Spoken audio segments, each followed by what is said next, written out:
Franck, donc vous êtes à l'affiche du film Coup de chaud. Oui. Donc vous en avez eu un de coup de chaud vous, pour ce scénario. Oui, j'ai eu un coup de foudre pour ce scénario, oui. J'ai eu un coup de foudre pour ce scénario. J'avais déjà vu Avant l'aube de Raphaël Giacoullo à sa sortie en salle. Et quand j'étais sortie de ce film que j'avais adoré, je me suis dit, tiens, voilà un metteur en scène avec qui j'ai vraiment envie de travailler. Je trouvais qu'il avait vraiment un regard de cinéaste. Et que c'était magnifiquement joué par tout le monde, et que ce que ça racontait était passionnant. Donc déjà, quand j'ai reçu le scénario, j'avais envie de l'aimer.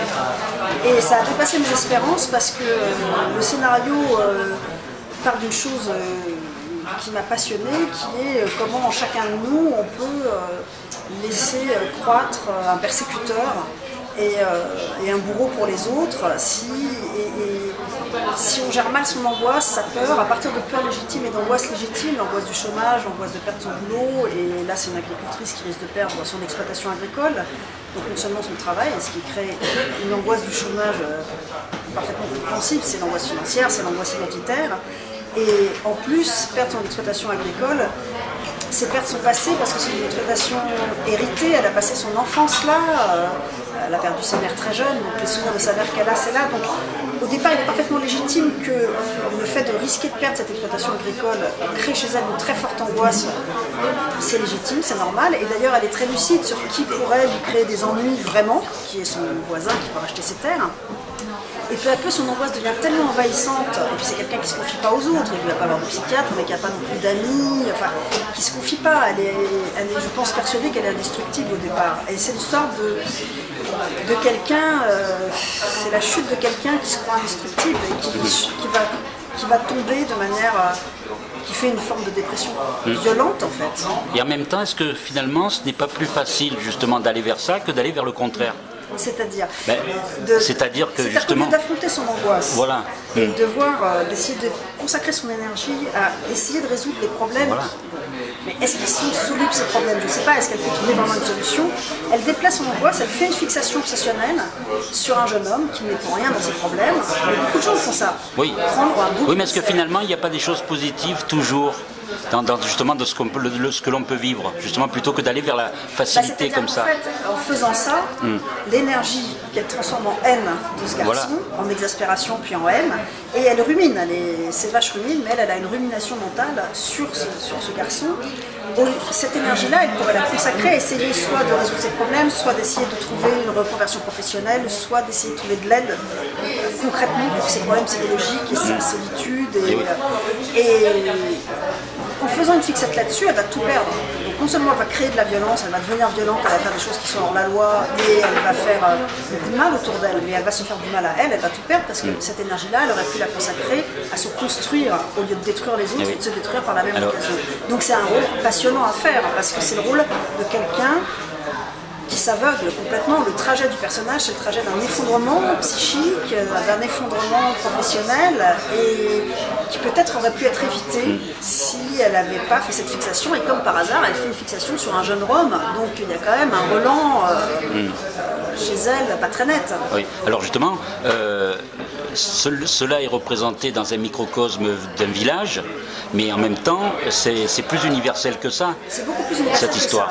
On a pris un village, dans l'écriture, c'est un village parce que c'est un microcosme possible, mais ça aurait pu être un immeuble, ça peut être une école, ça peut être une entreprise, ça peut être... Oui, puis c'est plus perceptible aussi. Voilà, mais ça peut être n'importe quel milieu, c'est pas du tout un film sur le milieu rural, c'est un film sur la façon dont on peut tous devenir des persécuteurs et y perdre notre âme et notre peau et notre vie, si sous prétexte qu'il y a la crise, on essaie de trouver des boucs émissaires et de trouver des solutions à nos problèmes.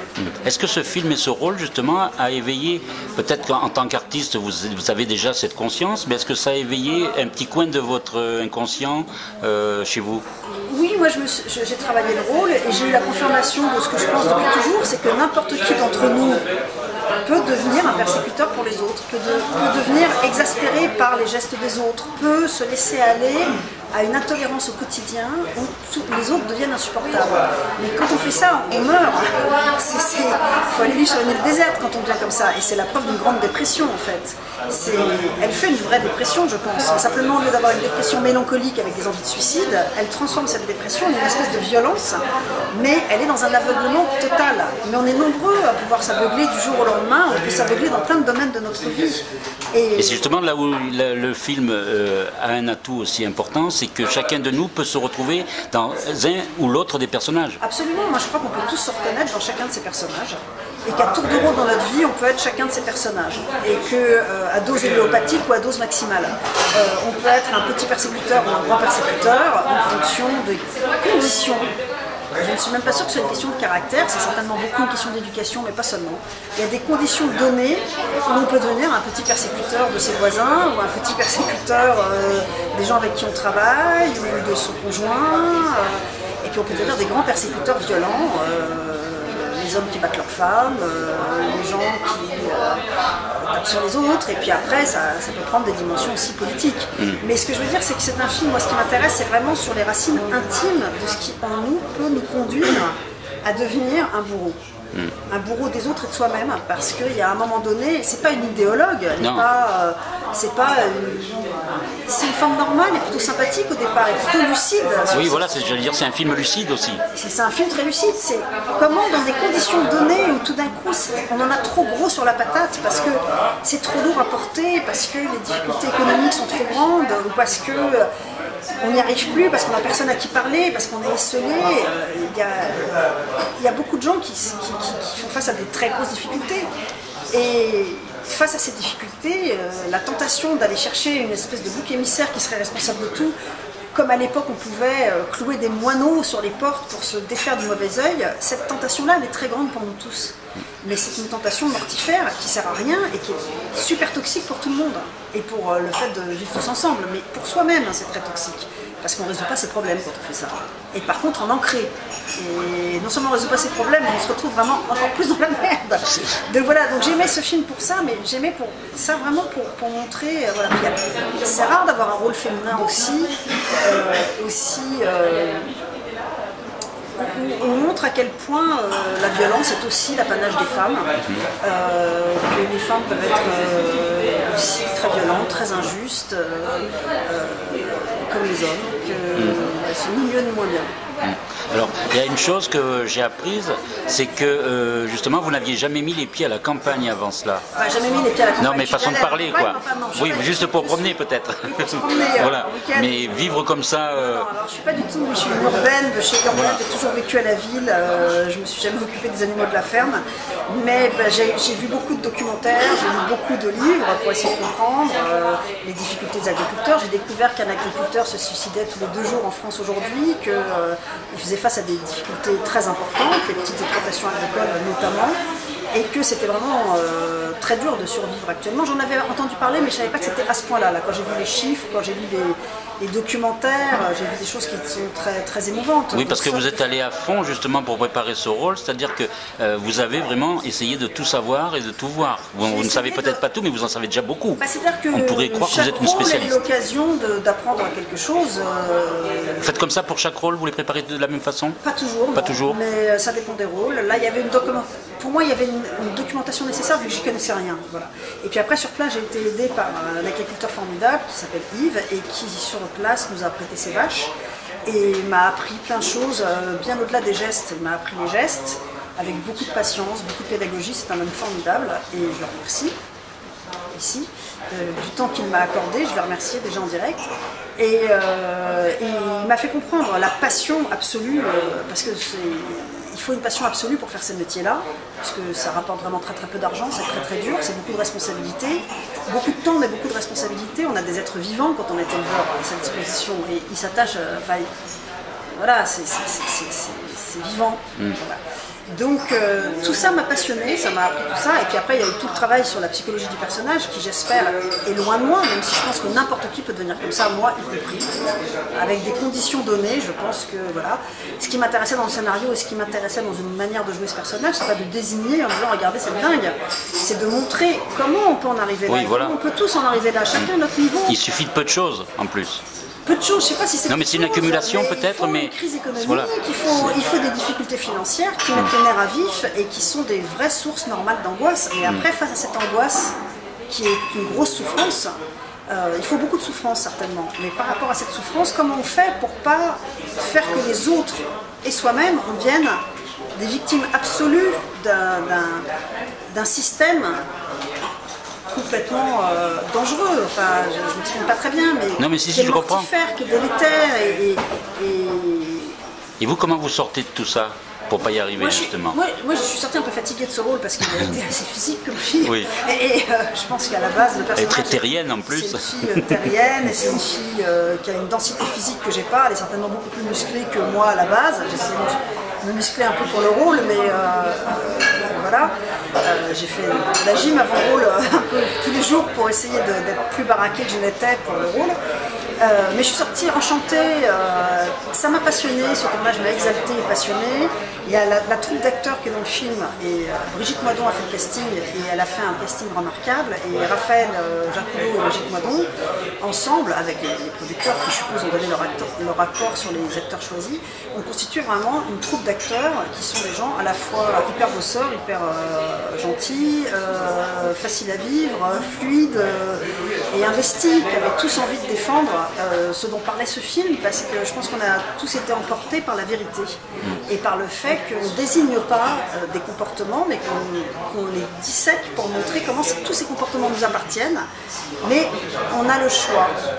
On a le choix, il faut être vigilant vis-à-vis de soi-même pour pas... C'est très difficile. Oui. Donc l'ouverture, vous, que vous avez en tant que comédienne, avec le cinéma, avec la comédie, c'est quelque chose qui justement vous fait que vous ne déraperez jamais. Ah, c'est pas vrai du tout, je peux déraper demain, à mon avis. N'importe qui, dans n'importe quelle condition, peut déraper. Non, mais je vous pose la question pour un peu aller plus loin, pour voir éventuellement si, justement, ce sont des rôles qui vous aident justement à un parcours personnel. Certainement que ces rôles m'aident à un parcours personnel et que ça tient ma conscience en éveil, que ça m'aide à pas m'endormir, à pas croire que je suis forcément quelqu'un de bien par nature, pas du tout. On est tous capables de faire des horreurs, moi y compris. Il suffit que les conditions soient réunies pour perdre la lucidité, pour devenir violent, pour devenir injuste. Je me sens pas du tout à l'abri de ça, je pense que personne ne l'est.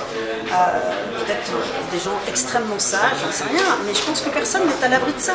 Et que ce qui est très intéressant dans le film, c'est qu'il y a un salaud qui profite, qui est le salaud qu'elle avait identifié au départ. Et c'est aussi ça que je trouve très intéressant dans le film, c'est que même si on est lucide et qu'on a repéré le salaud qui vous veut du mal, on est quand même capable de s'aveugler soi-même, d'aller faire une fixette sur quelqu'un d'autre, de rendre l'autre coupable mais complètement innocent, et de se faire encore plus avoir par le salaud de départ.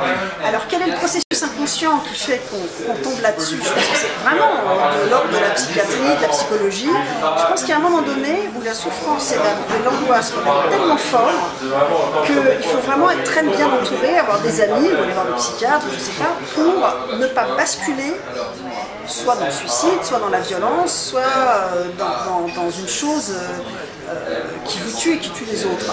Mais je pense que l'angoisse humaine, avec des conditions matérielles difficiles, est vraiment une chose que moi je peux très bien comprendre, que je trouve très difficile à gérer. L'angoisse, c'est quelque chose que je trouve dur à gérer. Quand j'entends les gens autour de moi, je pense que je ne suis pas la seule à penser ça. Mais il y a une dose où ça devient quasiment maladif, et qui est liée aux conditions et qui vous rend malade. Et là, il faut faire gaffe de ne pas devenir dingue et de ne pas sombrer dans une forme de suicide ou de meurtre. Mais beaucoup de gens commettent des violences et leurs voisins disent mais on n'imaginait pas sa vie. C'était quelqu'un d'adorable, il disait bonjour tous les jours. Et n'importe qui. Voilà. Donc, moi, mes rôles me permettent de, certainement, à travers l'univers et les questions que posent les scénarios écrits, moi j'écris pas du tout par d'autres genres, de me rappeler des questions essentielles, des choses essentielles. Après, ça peut être sous forme de drôle aussi. Dans Le Nom des gens, moi ça me faisait beaucoup rire de présenter un personnage qui devient insupportable alors que ses idées peuvent être sympathiques. Mais elle est tellement chiante que même si ses idées peuvent être sympathiques, elle devient insupportable, on a envie de claquer. C'est vrai.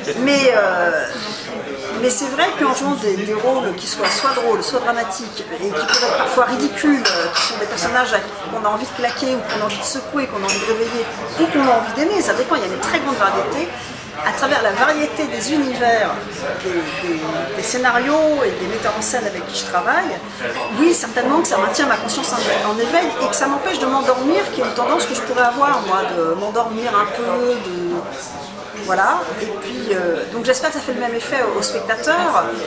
Je crois que le film est fait pour ça, non?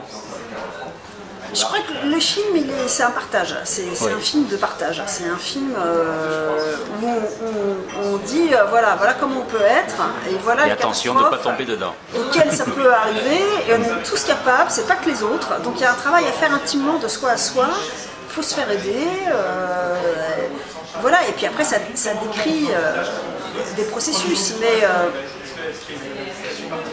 il y a une pièce de Brecht qui s'appelle La résistible ascension d'Arthur Rovie. Pas l'irrésistible, la résistible ascension d'Arthur Rovie. Arthur Rovie étant Hitler. En fait, oui. Et on veut dire que donc on peut y résister à cette ascension. Et ben, ce film montre des gens qui ne résistent pas à cette ascension et aux catastrophes auxquelles ça aboutit. Mais je pense, comme Brecht, que c'est résistible. On peut. C'est pas irrésistible, on peut résister. Simplement, il faut être vigilant de pas. Voilà. C'est pas facile à faire et voilà, le film ne donne pas de leçons, il montre un processus qu'on peut tout savoir. Mais en tout cas, on est dans une période qui dit pas les autres sont comme ça et nous on n'est pas comme ça. C'est un film qui dit voilà, l'être humain est comme ça et il faut pas grand chose pour devenir le cauchemar de son voisin. Et pas seulement un film qui dirait le voisin est votre cauchemar. Dire on peut devenir le cauchemar de son voisin. Et c'est ça qui m'intéresse à film. C'est de montrer qu'on peut devenir le cauchemar de son voisin. Et en même temps, résister aussi à tout ça. Je crois que c'est voilà, plus important. Le film, je pense, en montrant comment les gens n'y résistent pas, il peut montrer comment on y résiste. En tout cas, ça conseille d'y résister d'une certaine manière parce qu'ils s'en sortent pas bien. Au moins, on n'a pas envie de devenir comme ça. On n'a pas envie de devenir comme ça. Et donc, ça montre que la personne qui devient le persécuteur, ça la rend pas très heureuse au bout du compte et qu'elle perd tout aussi. Parce que forcément, on perd tout quand on se gourre, quand on prend un bouc émissaire. Puisque, par définition, on se gourre. On se gourre. Donc du coup, toute cette énergie-là, on ne l'utilise pas à résoudre ses problèmes. Donc il ne faut pas faire ça. Mais on est tous capables de le faire. Voilà, donc on va conclure avec vous, Carole Franck, sur cette conclusion, qui est justement que ce film a le mérite quand même d'être vu, et en même temps, c'est vrai que le spectateur va pouvoir s'y reconnaître, et même si c'est un film qui est dur, je pense qu'on prend plaisir justement à voir justement le panel de personnages et de comédiens que le réalisateur a su réunir. J'espère. Je crois que c'est une des qualités on a eu envie en tout cas. Du film de Raphaël. Que les gens se reconnaissent en nous et qui se disent pas moi je suis pas comme ça. Si, on est tous comme ça. Cet été vous tournez? Là je vais tourner un moyen métrage d'un jeune réalisateur qui s'appelle Julien Oliveri Gaspard et avec Benjamin Sixou dans le rôle de mon fils et c'est l'histoire d'une mère de 2 enfants adultes qui va refaire sa vie et c'est le week-end où il faut qu'ils apprennent à se séparer. C'est très beau. Et sinon, vous allez attraper quelques coups de chaud ou de coups de soleil peut-être. En faisant la tournée de coups de chaud peut-être, et c'est possible. Voilà. En tout cas, on vous remercie. Non, c'est moi. Et au plaisir pour le prochain. Merci.